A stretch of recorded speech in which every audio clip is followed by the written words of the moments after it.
अस्सलाम वालेकुम। गोश्त को बग़ैर फ्रिज के महीनों तक महफूज करें।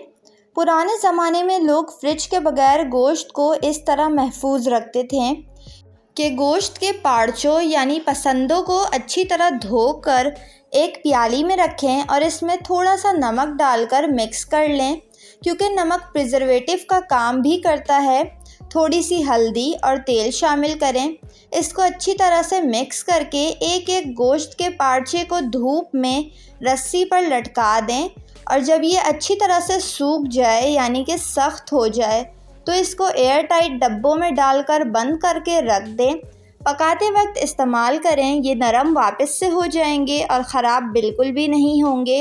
ये तरीका चूँकि सदियों से इस्तेमाल किया जाता है, इस तरीके पर अमल करके आप बग़ैर फ्रिज के गोश्त को कई महीने तक इस्तेमाल भी कर सकते हैं और ये ख़राब भी नहीं होगा। दूसरा तरीका आपको बताते चलें, गोश्त को पानी के साथ अच्छी तरह से साफ़ कर लें। गोश्त के छोटे छोटे टुकड़े कर लें। गोश्त के साथ चर्बी को भी मिला लें और गोश्त और चर्बी में नमक शामिल कर दें और एक देगची में घी या तेल डाल दें। याद रहे कि चर्बी भी गोश्त में शामिल है, इसलिए घी या तेल उसी हिसाब से डालें और इसमें गोश्त और चर्बी को उस वक्त तक पकाएं जब तक इसका रंग बिल्कुल ब्राउन ना हो जाए। इसके बाद आप इस गोश्त को तकरीबन 6 महीने तक बग़ैर फ्रिज के इस्तेमाल कर सकते हैं। वीडियो को लाइक और चैनल को ज़रूर सब्सक्राइब कर लें।